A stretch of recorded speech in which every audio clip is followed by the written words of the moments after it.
everybody. Thanks for joining me for another one-man review. Today I'll be continuing on with my review of Fantagraphics' new The Complete 8-Ball, issues 1 through 18 by Daniel Clowes.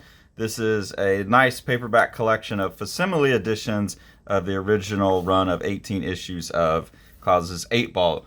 I've been going through them one at a time, having read pieces of this, but never read them all and read them straight through as its own chunk of material. I've been wanting to go through and revisit this stuff and see a lot of it for the first time. So I'm up to issue number 15. Issue 15 is basically split into two pieces. One is a finished short story called Caricature, all just done in black and white. Oops, gonna flip past that page. And this is just a little short, like, slice of life story about a caricature artist who gets this girl who kind of becomes fascinated with him.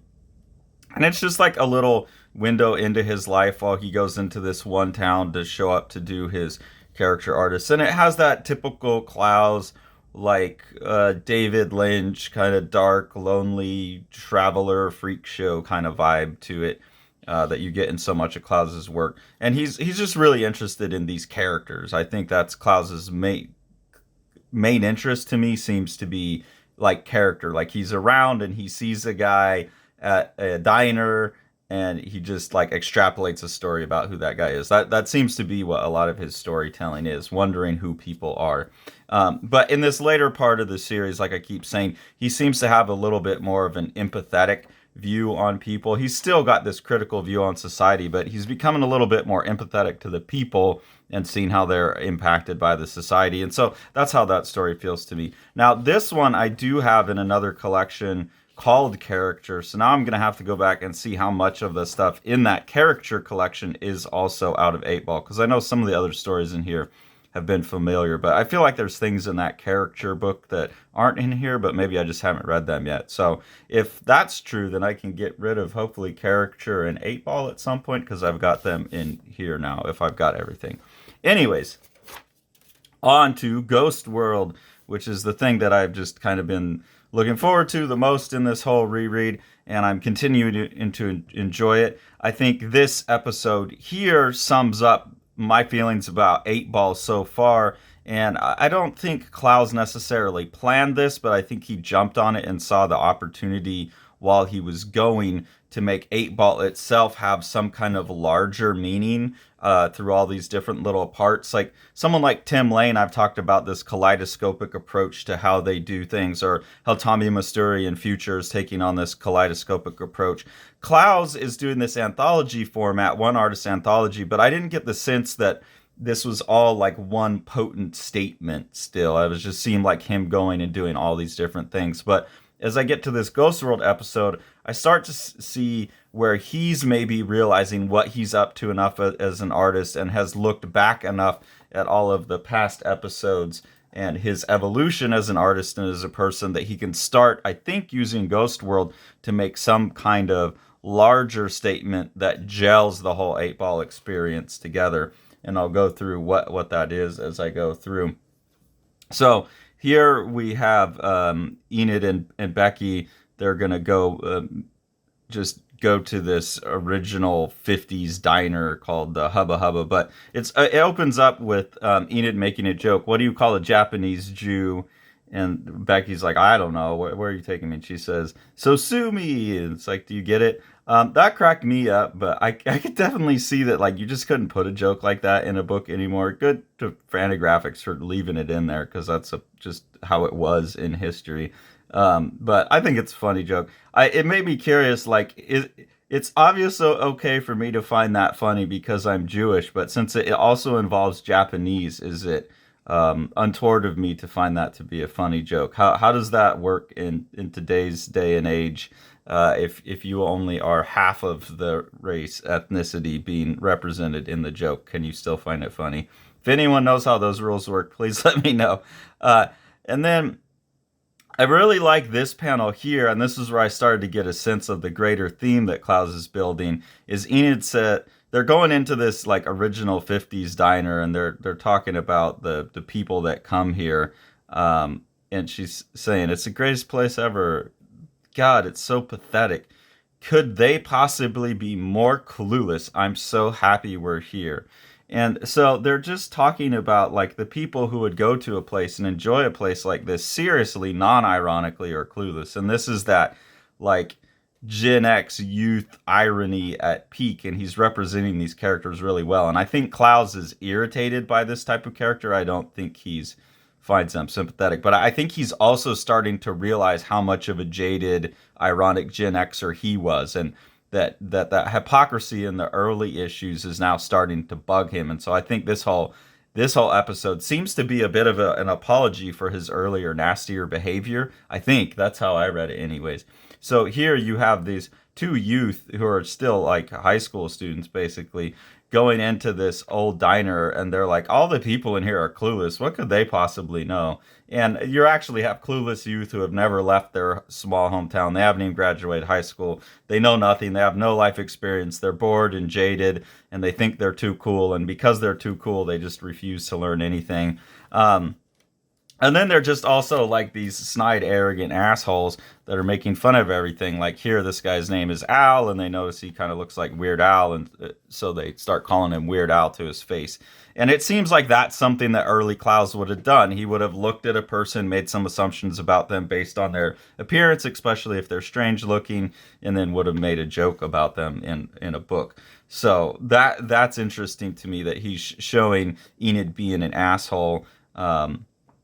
Then they get into the singles ads, and that's really interesting as well. Just like as again, that to me, this whole book works best as a time capsule. I don't think this is a timeless piece of work. I think this is very bounded by its time, which makes it not as successful in retrospect without considering the time. Like you have to view it contextually for it to totally land. But it's just interesting to see like how, as a time capsule, like this is how people went about what we would now do in online dating. And of course it was far rare because like you had to put it out. I guess the online dating's public too, but this is going into like newspaper where people are going to get their stock opinions from. I guess the internet's not that different. I don't know. Something about it's just strange to me because it's just the way things used to be that aren't anymore. And I think the thing that really got me is that because it's like space is at a premium, the way things have to be shrunk down. So the DWM, like those kind of conventions that we wouldn't have anymore because the dating profile would, I think, you'd have more words available to you. So that was just interesting to me. But again, it's another example of these two girls who haven't accomplished anything, who don't know anything. They're just bumming around, kind of slackers. They're just sitting here being assholes at other people's expense from a distance.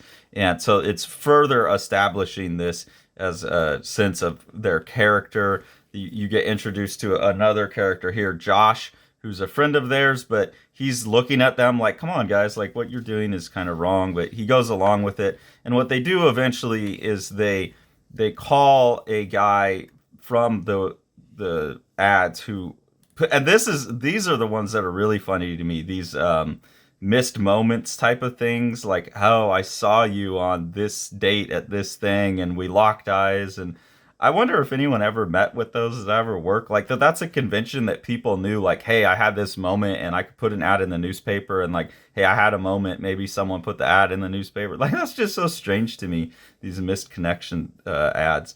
What a weird time. But anyways, is there a digital version of that, by the way? Is there a digital I saw you on the subway? Like, does Tinder have something for that for New Yorkers? I don't know. That's interesting to me.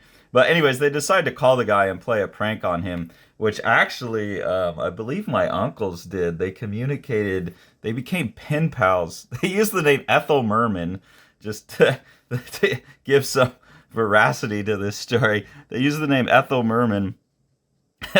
And I believe they communicated with the guy. I could be getting this wrong, but I think they did pen pals with the guy in Australia. And he was going to buy plane tickets to come over. And at that point, my grandma shut them down and made them tell the guy that they were just two brothers, teenagers fucking around. But anyways, that's what these girls are going to do to this guy, and their friend Josh is like, that's a real shitty thing to do. So they go to the diner that they've arranged for him to meet his lost love at, and they just kind of watch him, and at some point he realizes what's going on. And you can see, and this is like Clowes is such a great cartoonist here throughout this scene.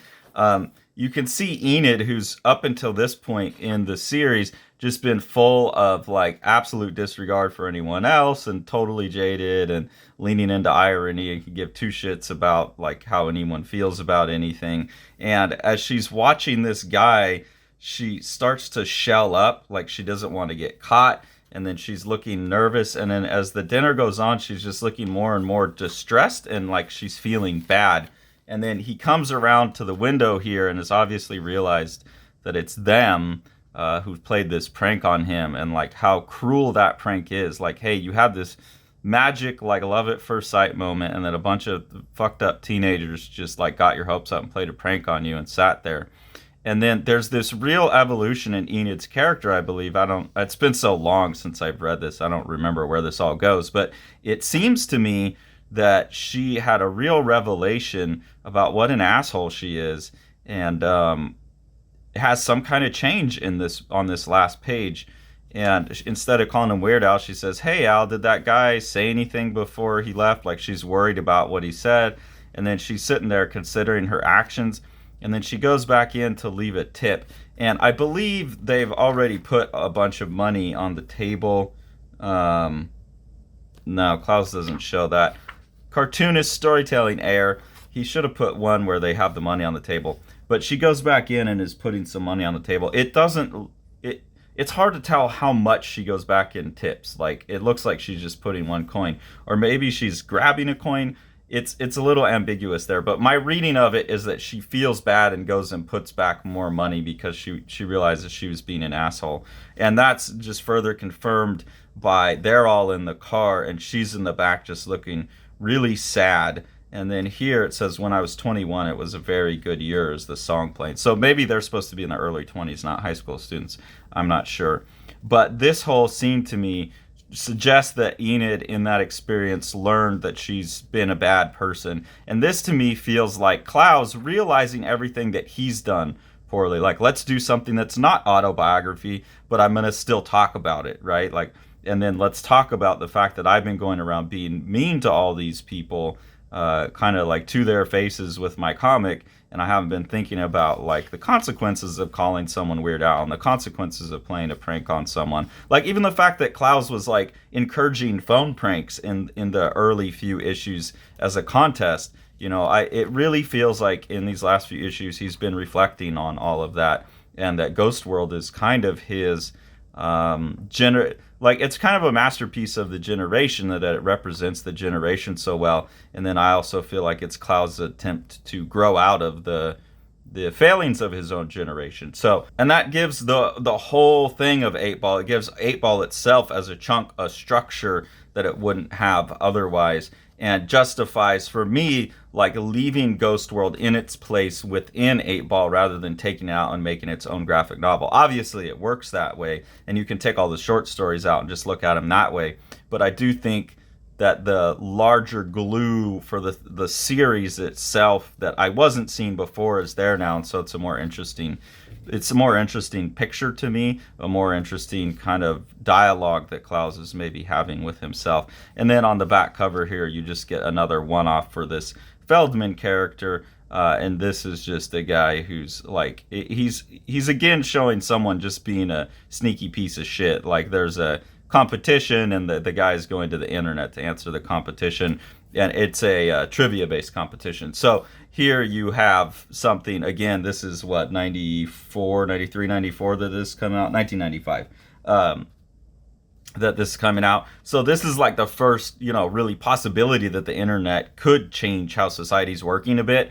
and that like this kind of competition, no one would run it anymore because everyone would just pull it up on their phone. So that's cool. It's like he's again looking at the culture in general rather than a specific character. The character kind of shows that these type of people take advantage of what's going on in the culture, but it's more focused on the possibilities of the culture. So I really like that.